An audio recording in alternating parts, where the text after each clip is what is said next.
Hi guys, welcome back to my channel. It is a new month, which means we need to talk about every single book that I read last month. So obviously this is my July wrap up, and let me just tell y'all something right here, right now. I was a reading machine in July. I don't know what the heck I was on, but I was unstoppable, and not even that. The majority of the books that I read were fantasy. Who even is she? Who even is she? Because y'all know I almost never pick up any type of fantasy book ever. And for some reason in July, I was like, yes, we are going to read 9 fantasy books. 9 out of the 16 that I read.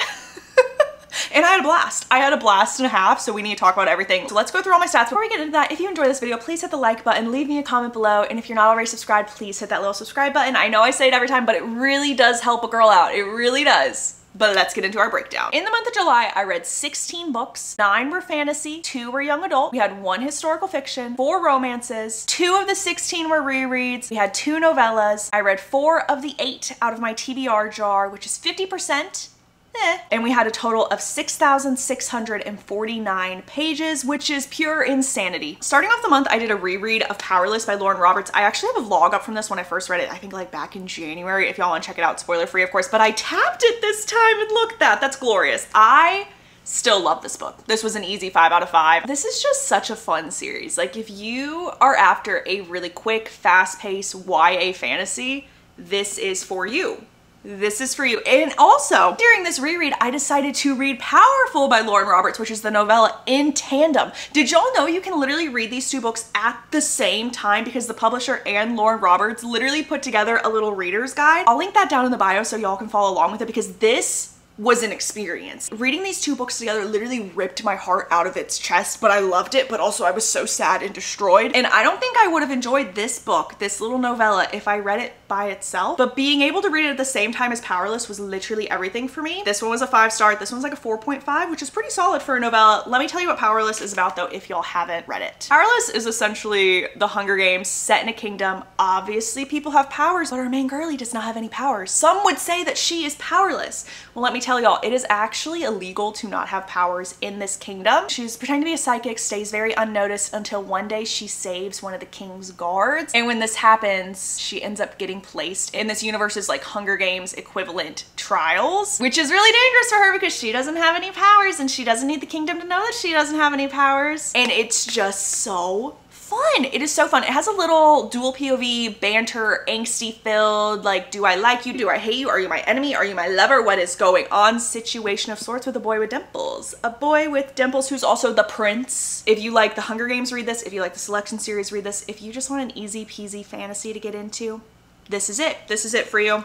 I recommend reading it in tandem. The reason that I did a reread of Powerless was because Reckless came out and I also tabbed this one. Now I am in the minority for my opinion on this book. I gave this sucker 5 stars. I gave it 5 stars and I absolutely adored it because this is a book that reminded me why I love reading. Like truly, I was just grinning ear to ear as I was reading this thing. I was giggling, my feet were kicking, and it just made me happy. I was just having a fun time, and that's really all I was here for, and it delivered on that aspect. Do I think this series could just be a duology? Probably. But am I mad that we had this edition? No, I ate it up and I loved it and I'm giving it 5 stars. Time and a half. Also just goes to show that like reading is subjective, so if it's not for you, that's perfectly fine. But it worked for me. I do want to note though, this book is very romance forward. So if you are a fantasy person expecting more world building and fantastical elements, you are probably going to be a little disappointed in this one because it is very much romance forward. This book really doesn't advance the plot too much or the magic system or honestly even like the political intrigue. Just building the romance, adding tension, adding drama. So just keep that in mind when you go into the sequel. Next I read The Love of My Afterlife by Christy Greenwood. Is this book not so lover coded? Like look at that thing. Unfortunately I gave the contents of this book 2.75 stars. It really was not for me, which is very disappointing because I loved the first 50 pages. Like I kid you not, I thought that this was gonna end up being like a high 4-star book for me. And it went downhill really quick in my opinion. Before I tell you why I gave it a 2.75 star rating, let me tell you what this one is about. In The Love of My Afterlife, we are following Delphi, and Delphi unexpectedly passes away. She wakes up in this waiting room of sorts, and she learns that this is the afterlife's waiting room. So while she is waiting, she goes in to talk to someone who is essentially telling them, hey, you have passed away. This is what's happening. Welcome to the afterlife. This is the next steps of your life. She leaves very, very confused, heads back into the waiting room, and she meets this man. She meets this man who is genuinely the love of her life. Instant fireworks are going off. The chemistry is off the charts, and he is everything. And then all of a sudden, poof, he's gone. There was a mix-up. He was just under some anesthesia, which means he is still alive and in the real world. And Delphi is now extremely disappointed because she knows that that was her soulmate that just got ripped away from her. She goes back in to talk to the person that introduced her to the afterlife, and she tells them, hey, is there any way we can make a deal together where I can go back and try and find my true love? And the person she's talking to is like, this is actually the most interesting thing that's happened in here in a while, so sure, let me make a little agreement. You can find this man again within 10 days and kiss him. I'll let you stay on Earth. I will let you go back to Earth and finish living out your life. Problem is, she doesn't know anything about this man. She has only seen him one time, and that they've erased his memory of ever meeting her because he never really passed away. So he was never supposed to remember the afterlife in any way, shape, or form. So she's running around the city trying to figure out who this man is, trying to be able to stay on Earth and find the love of her afterlife. The reason that this is a 2.75 star for me, because it's such a fun concept, is oh, the secondhand embarrassment and cringe level is high in this one. It is very, very high. And also there are a lot of pop culture references in here that like took me out of the story. It wasn't just like one or two, it was several in every single chapter. And so that rubbed me a little bit the wrong way. I will say for the first like 50 pages where I was really, really enjoying this book, I imagined our main character Delphi as Bridget Jones from Bridget Jones's Diary, and that was very fitting. That was very, very fitting. If this one's on your TBR, I definitely recommend still trying it out because I know a lot of my mutuals that absolutely loved this one. And so that could be you, but it just wasn't for me, sadly. After this, I decided to keep the fantasy streak going. And so I read Serpent and the Wings of Night by Carissa Broadbent. Y'all, this book is worth the hype. I could not be stopped. This book is like pretty big, and I finished it in like a day and a half. I absolutely loved it. Chose to read it on my Kindle because it's on Kindle Unlimited, because look at this font. This font is just itty bitty, and I can change it on my Kindle, and so that was kind of a power move for me. If you are a little disappointed by Powerless, the book I talked about earlier in here, and you want something more mature, a lot more political intrigue, this is for you. This book has that similar Hunger Games trial of sort, just like Powerless does. In this book, we were following the adopted daughter of the Vampire King. When she was younger, she was rescued by the Vampire King because her whole human town was wiped out. And so our main character is human, raised in the vampire world. He is very prestigious. Everyone honestly is scared of this man, of this Vampire King. Every century or so, there's this Hunger Games trials of sorts that people must compete in. And if you end up winning the whole thing, you get one wish fulfilled to you by their goddess. So you can wish for literally anything and you will end up receiving it. So this is a very, very big deal. The Vampire King himself won this years and years and years ago, which is why he wants his adopted daughter to enter and win, even though every single person that's participating in this thing is a vampire. There's a lot going on, as I said, political intrigue. She is a human, everyone else is vampires. There is a little bit of an enemies to lovers arrangement, and it's so good. It is so good. Definitely recommend this one. It is so good, and I ended up giving this one 4.75 stars. Absolutely adored it. The only reason it was not a full 5-star for me is because it was a little slow in the beginning due to the world building. But as soon as I got like 150 pages in, there was no stopping me. There was no stopping me. And to keep this momentum going, I decided to read the novella, which is 6 Scorched Roses by Carissa Broadbent. I recommend reading this right after Serpent and the Wings of Night. I know some people will read it after the second book. Don't do that. Read it right after Serpent and the Wings of Night. This little novella is focusing on 2 characters that we haven't met before but are very prominent in book 2. Going into book 2 already understanding who these characters are, understanding their backstory, just make it a better reading experience for you. This novella is very Beauty and the Beast forward, and I ate it up. I'm honestly not even going to go in depth with this one. Just know that it's very Beauty and the Beast forward. Our main character in this novella is a human. She decides to go make a deal with a very powerful and reclusive vampire by offering him a rose every single time she goes to see him, and so she will be offering him 6 roses. She does this because she is a scientist that is trying to help save her town. Her town has been cursed, and so all of them are slowly dying off, and so she wants to be able to save them, and she believes the only way to do this is to use his blood. So in exchange for his blood, she gives him a rose, and you go from there. And I honestly think this is the best novella I have ever read. Not to be dramatic, but this one was so amazing and so well thought out, and for it being barely 200 pages, the world building was amazing, and I have no notes.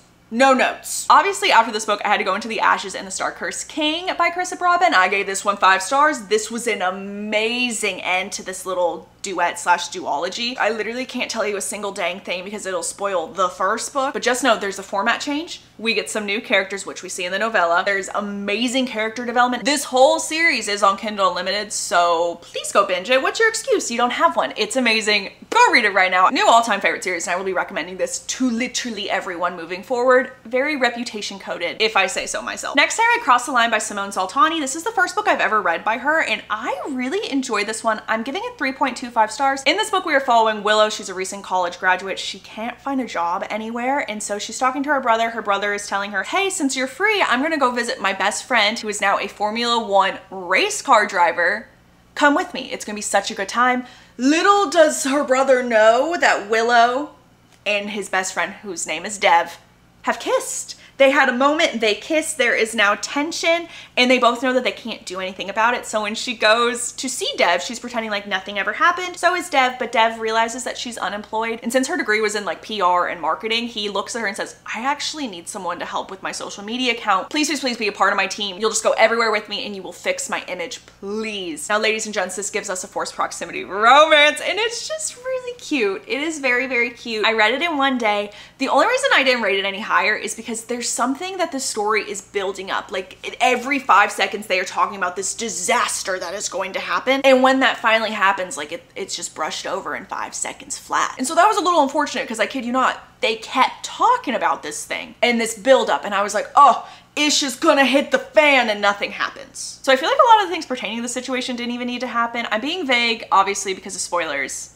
But I still had a really nice time, and I definitely want to read more from Simone Saltani going forward. Also, love the cover. Not to be dramatic, but after I read Cross the Line, I ended up reading one of my favorite books of the whole year, and that is Quicksilver by Callie Hart. I know y'all have probably heard about this one. This one has been taking the internet by storm, and it is so completely worth the hype. I inhaled this book. Now, it was a little slow in the beginning, but once I hit like 25%, there was no stopping me. Up till around 2:30 in the morning reading this thing, and then I woke up early so that I could continue reading this thing in bed. If that's not the sign of a 5-star book, I don't know what is. This story also has such a fun and unique magic system because it involves Quicksilver, which is a sentient object in this world. It explains it better than I ever could, and that's where a lot of my confusion in the beginning came from, just because you don't know what the heck Quicksilver is. And so it takes a little bit to understand where the plot's going, what we're talking about, but I'm not even kidding you. You will hit a point in the story where everything will just click into place and you won't be able to stop. In this book, we are following a girl who is currently living in one of the most rundown places in this land. It's so run down that the queen of the kingdom essentially ignores them. They are honestly not even able to get water some days. Because the queen ignores them, our main character is thinking to herself, you know what?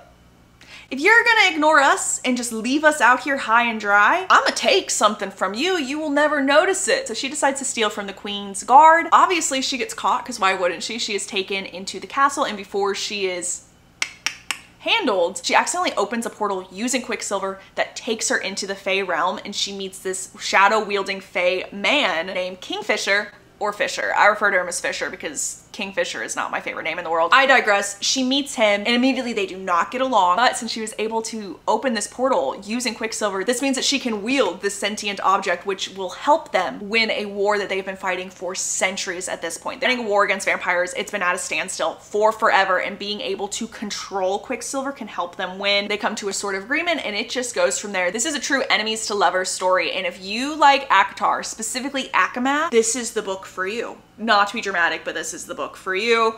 It's on Kindle Unlimited. Y'all have no excuse. I know this is like not the best cover in the world, but please forgive that. There's an alternate cover if you'd rather have that, and just read it. Read it, love it, tell me all your thoughts, because I ate it up. 5 out of 5, 6 out of 5 stars, if you will. Speaking of romantasies on Kindle Unlimited, I read A Touch of Gold and Madness. This is the first book in, I think, a 5-book long series, and it was so good. This is another indie fantasy with a very complex and interesting magic system. In this world, there are 3 types of people. You have humans, and then those who can wield magic. There are 2 types, elementals or kinetics. They each have different magical abilities and powers, which I'm not going to go in depth for, but there's a little glossary at the front of the book that'll help you out. I had to keep referring back to it. But we are following our main female character, who is the kinetic princess, and then we are following an elemental man who is honestly after the kinetic princess. You don't really understand why. You learn that as the story progresses, but he is after her. So there's that little bit of cat and mouse back and forth. You also learn that the princess is not well loved in her kingdom, and so there's a lot of issues going on there where she doesn't know who to trust, who to listen to, what to even do. And that's all I'm going to say for the synopsis. Anything else could be considered a spoiler. It's such a strong opener for a fantasy series. I'm giving it 4.25 stars just because the middle got a little cringy slash I think it could have been condensed a little more. Again, it's an indie published book, so I feel like if it ends up getting traditionally published, that could change. But for the first book in a 5-book long fantasy series, this was great, and I am anxiously awaiting book 2. I believe that this author set up this world in such an amazing way that the rest of the books are just gonna pop off. Like, I just know book 2 is gonna be a million times better than book 1, and I'm so excited and I can't wait, and y'all need to hop on the bandwagon ASAP. And as soon as you've read it, please let me know all your thoughts. Next, I did a reread of The Summer I Turned Pretty by Jenny Han. I'm not going to tell you all a lot about this one because I'm actually doing and explain the entire plot for this series. The only reason it's not out yet is I've had some technical issues with a printer. I've had some technical difficulties there. I really wanted it up last month. It didn't happen, but it's gonna come very soon, hopefully. Again, printer is not my friend, but as soon as I can figure out that situation, it'll be there for y'all. Jenny Han does something so magical in her YA books where she makes it feel like you are a teenager again. This is my 3rd time reading this book and I just adore it so much. I think the TV show did an amazing job of changing certain elements for the better. And so I'm so excited to be able to talk all that out with y'all. Stay tuned for this video. It's coming. I promise it's coming. I'm giving this like a 4.25 star, by the way. If y'all thought my explanation for Quicksilver or A Touch of Gold and Madness was confusing, just y'all wait, because the next book I read was One Dark Window by Rachel Gillig. This is the most unique book I have ever read in my life. It's a gothic fantasy. It does have like a little sprinkling of romance, but honestly, you could take the romance out and you would not miss it one bit because it is a sprinkling. So if you are someone that is looking for hardcore romantasy vibes, this might not be for you. Keep that in mind. Such an interesting premise, so bear with me because it is so confusing, but so worth it. One Dark Window takes place in a world where there is magic, but only certain people are able to obtain this magic. And technically, there is like good and bad magic. The good magic is used through these cards. Imagine like tarot cards, essentially. Each card has a certain ability, and when you tap it, you are able to use that ability only when you tap it. The bad magic happens when people are infected. Normally, this infection happens to children, and when they are infected, they end up getting some form of a magical ability, which becomes a threat to the kingdom, and so these people have to be handled. And by handled, I mean they are not allowed to live anymore. Our main female protagonist, she was infected when she was younger, but her family was able to hide her, and so no one knew that she was infected in this world, so obviously she survived. And her family's like, wow, this is so amazing. Not only were we able to protect you, but you didn't even get any magical abilities from this. This is perfect. Little do they know that she's actually been hiding her magical ability, and she's essentially a host for this spirit slash a parasite that's been slowly taking over her body. It's speaking to her. It can see what she sees.